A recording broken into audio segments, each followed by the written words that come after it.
नमस्कार दोस्तों, शाहपुरा विधानसभा में नामांकन का दौर चालू है और आज आखिरी दिन है नामांकन का। आलोक बेनीवाल जी नामांकन भरने जा रहे हैं, तो हम भी उनके साथ काफिले में मौजूद हैं। हमारे साथ उनकी बेटी अदिति मौजूद है। वो इस चुनाव को किस तरह से देख रही हैं, उनसे जानते हैं। तो बताइए, पिछली बार भी निर्दलीय प्रत्याशी के तौर पर आलोक जी विजयी हुए थे, तो इस बार आप कुछ चुनाव को किस तरह देख रही हैं? पिछली बार जो चुनौतियां थी वैसी ही चुनौतियां अभी भी हैं, लेकिन हमें पूरा विश्वास है कि जो कार्य किया गया है पिछले 5 सालों में, उस कार्य के बलबूते पे ज़रूर आलोक जी को पूर्ण बहुमत से जिताया जाएगा। तो जैसे आलोक जी ने जिसे पिछले 5 साल में जो काम किए हैं, वो तकरीबन बता रहे हैं 1800 करोड़ का। तो 1800 करोड़ का कार्य जो कांग्रेस के प्रेसिडेंट है डोटासरा जी, उन्होंने किया है, तो वो काम के बलबूते पे आप किस तरह देखती हैं? जनता क्या डेवलपमेंट के विकास उस पर वोट करेगी, या बीजेपी का जो झांसा है हिंदू मुसलमान हिंदुस्तान पाकिस्तान, तो क्या पैटर्न देखती हैं आप वोटिंग का? देखिए, जनता इतनी समझदार है कि हिंदू मुसलमान के आधार पर तो वो वोट नहीं देगी, लेकिन हाँ, ये ज़रूर है कि काम काफ़ी किया है, काफ़ी बाकी भी है, और झांसों में आने वाली जनता है नहीं, क्योंकि जनता को साफ दिख रहा है कि कौन कितना कैपेबल है, कितना उसके अंदर आगे करने के लिए, जनता के लिए करने के लिए कितना जज्बा है। तो वो आलोक जी के अंदर उन्होंने दिखाया, आलोक जी में उन्होंने विश्वास दिखाया है। तो ज़रूर वो केवल और केवल उनकी जो छवि है, उनका जो कार्य का तरीका है, उसके हिसाब से उनको ज़रूर वोट देंगे। तो जैसे आप एक ग्रोइंग डॉटर हैं आलोक जी को, आलोक जी ने उनको आपने काफ़ी करीब से देखा है, तो उनकी जो खास क्या क्वालिटी हैं जो जिनसे आप काफ़ी प्रभावित हैं? जी देखिए, वो ज़मीन से जुड़े हुए आदमी हैं और यहाँ के जनता के हर एक इंसान को वो पर्सनली जानते हैं, उनसे मिलते हैं, उनकी बात सुनते हैं। वो उन लोगों में से नहीं है जो केवल दूरी बना के रखते हैं एक लेवल तक और ज़मीनी हकीकत से दूर रहते हैं। उन्हें सब कुछ पता है, शाहपुरा का एक एक गली, एक एक कूचा, एक एक गांव, ढाणी सब पता है, और सबसे जुड़े हुए हैं। वो भावनात्मक तौर पे से भी जुड़े हुए हैं, क्योंकि मेरी दादी जो थी वो भी यहाँ के लिए उन्होंने बहुत काम किए हैं, तो शुरू से उन्होंने भी देखा है, यहाँ के लोगों से जुड़े हुए हैं। दूसरी बात, उनके अंदर कोई अभिमान नहीं है। वो जो कार्य करते हैं उसके लिए उन्हें बहुत अच्छा लगता है कि उन्होंने जन सेवा करी है, और वो उसी भाव से वो सारे काम करते हैं, तो ये उनको सबसे अलग बनाता है। तो जैसे आपकी दादी काफ़ी बार एमएलए रही, वो उप मुख्यमंत्री रही, गुजरात की राज्यपाल रही, तो आपकी दादी की पर्सनैलिटी में आपके पिता की पर्सनैलिटी में क्या समानताएं और क्या अंतर लगता है आपको? समानताएं तो बहुत हैं, क्योंकि दोनों ही के अंदर जो भाव था, जो सेवा भाव था, वो दोनों में समान है। और अंतर तो ज़्यादा मैं नहीं कहूँगी, क्योंकि वो भी काफ़ी जुझारू और काफ़ी मेहनती, काफ़ी स्ट्रॉन्ग लेडी रहे हैं, और उसी हिसाब से जैसे कि आपने आलोक जी को देखा होगा, वो जनता का जो भरोसा है उसके बेसिस पे वो काफ़ी स्ट्रॉन्ग, हमेशा हर मुसीबत से स्ट्रॉन्ग निकल कर आए हैं, और उन्हीं की तरह वो काफ़ी जुझारू हैं, मेरी दादी की तरह। तो काफ़ी समानताएं हैं, और जो भिन्न जो चीज़ें हैं वो तो सब में होती हैं, हर इंसान अलग होता है। तो सौम्यता और जो उनका तरीका है वो आप थोड़ा बहुत भिन्न कह सकते हैं, पर ज़्यादा नहीं। तो इतना ही है बस। तो अभी आपकी दादी की तबीयत नासाज है, तो अभी उन्होंने जब नामांकन के लिए निकले हैं तो उन्होंने क्या मैसेज दिया है? उन्होंने तो अपना आशीर्वाद ही दिया है हमेशा की तरह, और विश्वास दिया है कि बस लगे रहो, डटे रहो, और ज़रूर सफलता मिलेगी। वो तो यही चाहते हैं, एक माँ के तौर पे, एक शाहपुरा से जुड़े हुए एक नेता के तौर पे वो यही चाहते हैं कि सबके लिए सबसे अच्छा हो। तो जैसे अभी आप ग्राउंड पर भी निकल रही हैं, तो आपके हिसाब से जैसे क्या मुद्दे जो पब्लिक के हैं जो एड्रेस होने चाहिए, जो अभी तक एड्रेस हुए नहीं है, अभी की सरकारों ने उस पर काम किया नहीं है, जो होना चाहिए? जी, एड्रेस तो अगर आप देखा जाए तो हर इम्पोर्टेंट मुद्दा आलोक जी ने उठाया है सरकार के सामने, जो भी ज़रूरी था यहाँ के बेस लेवल डेवलपमेंट के लिए।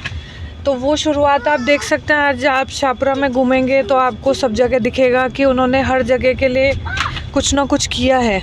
ऐसा कोई एरिया नहीं होगा जहाँ उन्होंने कुछ किया ना हो या जहाँ से वहाँ के लोगों को कोई फ़ायदा ना हुआ हो। हाँ, बस ये है कि क्योंकि वो निर्दलीय थे, हालांकि पूरा सपोर्ट दिया गया कांग्रेस को, कांग्रेस की तरफ से काफ़ी फंडिंग भी आई, सरकार की तरफ से फंडिंग आई और करा भी गया काम। तो वो तो धीरे धीरे होता है, 5 साल के अंदर सब कुछ करना पॉसिबल नहीं है। तो कुछ इम्पोर्टेंट मुद्दे हैं जो ज़रूर करे गए हैं और आगे भी ये विश्वास दिलाया जाता है कि आगे भी किया जाएगा। जैसे जब जो मानेसर प्रकरण हुआ उसमें आलोक जी कांग्रेस गवर्नमेंट के साथ थे, गहलोत सरकार के साथ थे, उसके बावजूद टिकट वितरण में जिस तरह से उनके साथ नाइंसाफ़ी हुई है, तो इसके पीछे आप क्या कारण मानती हैं? देखिए, राजनीति के अंदर बहुत सारे फैक्टर्स आ जाते हैं। ये ज़रूर एक बहुत बड़ा आघात लगा है, क्योंकि कांग्रेसी रहे हुए हैं मेरे दादी और आलोक जी ने भी, मेरे पिताजी ने भी कांग्रेस को पूर्ण तरीके से समर्थन के साथ वो मानेसर प्रकरण के समय वो रहे सरकार को बचाने में। तो ये एक आघात तो लगता है, ऐसा विश्वासघात सा महसूस होता है कि इतना कुछ करने के बाद भी उनको टिकट नहीं दिया गया। लेकिन क्योंकि ये राजनीति है, आगे बढ़ना है और आपको जनता के लिए करना है, इसलिए आप रुक नहीं सकते। इसलिए बस दिमाग में ये रखते हुए और अपने को और मजबूत बनाते हुए आगे बढ़ना है। तो अभी जैसे आप उनके साथ जनसंपर्क में भी रहेंगी, तो जैसे जनता की जो समस्याएं हैं, कई जगह रोड की समस्या है जो अभी एड्रेस नहीं हुई है। हालांकि मैंने देखा है कई जगह रोड अच्छे बनाए हैं आलोक जी ने। इसके अलावा कुछ धार्मिक स्थान भी हैं जहां पर कुछ रोपवे के मसले चल रहे हैं। तो उन मुद्दों को आलोक जी कैसे एड्रेस करेंगे अगर वो सरकार से बाहर रहते हैं? अगर वो मान लीजिए जीतते हैं तो क्या कांग्रेस के पास वापस आएंगे या फिर किसी अन्य पार्टी को ज़रूरत पड़ती है तो वहाँ देखेंगे? ये देखिए, वो तो समय बताएगा कि किस तरफ जाएंगे। लेकिन हाँ, ये ज़रूर है कि जीतने के बाद भी जिस भी तरीके से वो जो भी सरकार बनेगी उसके पास शाहपुरा के मुद्दों को ले जाया जाएगा। जैसे कि मैंने पहले भी कहा कि 5 साल में एकदम रूपरेखा नहीं बदल सकती, धीरे धीरे डेवलप होती है। कोई भी शहर या कोई भी गांव या कोई भी एरिया होता है, वो धीरे धीरे डेवलप होता है। तो धीरे धीरे उस चीज़ को और आगे बढ़ाया जाएगा जो भी सरकार आएगी। इसके लिए तो आश्वस्त रहे जनता की, जो भी सरकार आएगी आलोक जी अपनी तरफ से कोई कसर नहीं छोड़ेंगे कि यहाँ के विकास के कार्य किसी भी तरह से रुकें या किसी भी तरह से अटकें। तो वो इसके लिए हमेशा करते रहेंगे। बाकी समय बताएगा कि किस तरफ जाया जाएगा। ये तो आप और मैं और आलोक जी खुद भी ये प्रेडिक्ट नहीं कर सकते कि आगे क्या करने वाले हैं। जैसे पिछले चुनाव में जो जातिगत गोलबंदी हुई उसका एक बड़ा इम्पैक्ट नज़र आया आलोक जी की जीत में। इस बार जो बीजेपी और कांग्रेस दोनों ने यादव कैंडिडेट को टिकट दिया है, तो इसका जैसे राव साहब का टिकट कट गया, तो इसका अन्य जातियों में जो समीकरण बनेगा उसको आप किस तरह से देखती हैं? जैसे दोनों पार्टियों ने यादव कैंडिडेट को तवज्जो दी है। जी, पार्टियों ने अपने हिसाब से जातिगत समीकरण को सोचकर टिकट दिया होगा। लेकिन यहाँ आप देख सकते हैं, आप हमारे साथ हैं इस रैली में भी, तो आप देख सकते हैं कि 36 ही 36 कौम यहाँ पे जुड़ी हुई हैं आलोक जी से। तो चाहे थोड़े बहुत लोग आपके जातिगत तरीके से वोट दें, लेकिन बहुमत वाले जो वोट होंगे, जो बाकी 36 कौमों के जितने भी लोग हैं जो जुड़े हुए हैं, जो देख रहे हैं, वो सब ज़रूर आलोक जी को देंगे। उससे इस चीज़ पर मुझे नहीं लगता कि कोई फ़र्क पड़ना चाहिए। तो जैसे अभी हम काफ़िला देख रहे हैं, आलोक जी का काफ़िला मूव कर रहा है नामांकन के लिए, तो काफ़ी बड़ा काफ़िला है, तकरीबन 250-300 गाड़ियाँ इसमें शामिल है। लोगों की तादाद भी उस अनुसार आप अनुमान लगा सकते हैं कितने लोग होंगे उनके पीछे। तो जो जातिगत समीकरण है वो अपने आप में एक बड़ा इंटरेस्टिंग हो जाता है इस विधानसभा में, कि अगर कांग्रेस से जो जाट उनको वोट नहीं दे देते थे, वो जब निर्दलीय आ जाते हैं तो वो जाट उनकी तरफ शिफ्ट हो जाते हैं। ये बड़ा इंटरेस्टिंग फैक्टर है इस विधानसभा का।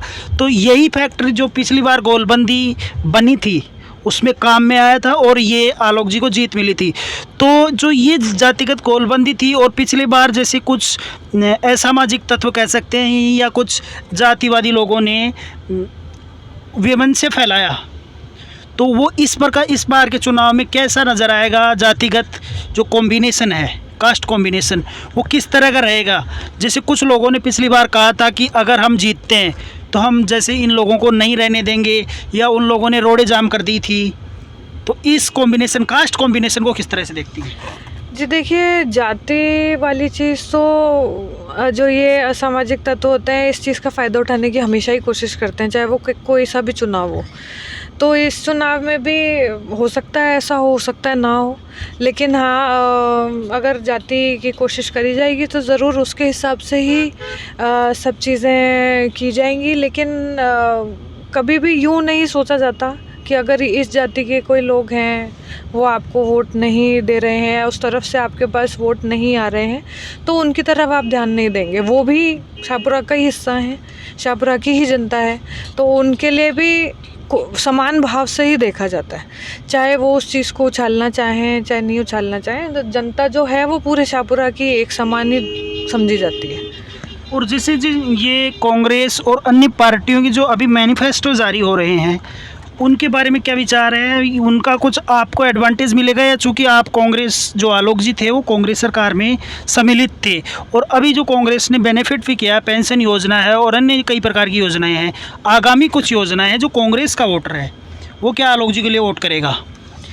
जी, उन्होंने देखा है कि किस तरीके से कांग्रेस के साथ पूरे 5 साल तक आलोक जी जुड़े रहे। अगर आगे जाके ये सारी योजनाएं कैरी फॉरवर्ड होती हैं, जो भी सरकार बनती है, अगर कांग्रेस की सरकार बनती है वो इन सारी योजनाओं को कैरी फॉरवर्ड करती है, तो आलोक जी क्यों नहीं चाहेंगे कि उनका लाभ यहाँ की जनता को मिले? वो ज़रूर चाहेंगे, तो उस चीज़ को ज़रूर कैरी फॉरवर्ड आलोक जी भी करेंगे, चाहे वो किसी भी तरीके से करें, अपने दम पे जोर लगा के करेंगे। और अगर बीजेपी की सरकार बनती है तो भी जो बेनिफिट मिलना चाहिए यहाँ की जनता को वो दिया जाएगा। योजनाएं किस तरीके से आगे बढ़ती हैं काफ़ी हद तक उस पर डिपेंड करता है। तो अभी चलते चलते हम आपसे रिक्वेस्ट करते हैं, जो आप अगर आज जनता को एड्रेस करते हुए कुछ मैसेज देना चाहें तो वो दे सकती हैं। मैं सिर्फ इतना ही कहना चाहूँगी कि जो ईमानदार इंसान जिसने पूरी मेहनत से इस शाहपुरा को अपना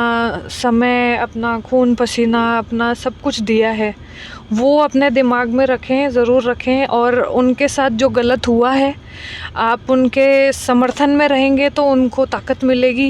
ये जो भी गलत हुआ है उनके साथ, जो भेदभाव किया गया है, उसको दिखा देना चाहिए कि ये सब गलत जो किया है ये जनता बिल्कुल इस चीज़ को एक्सेप्ट नहीं करेगी।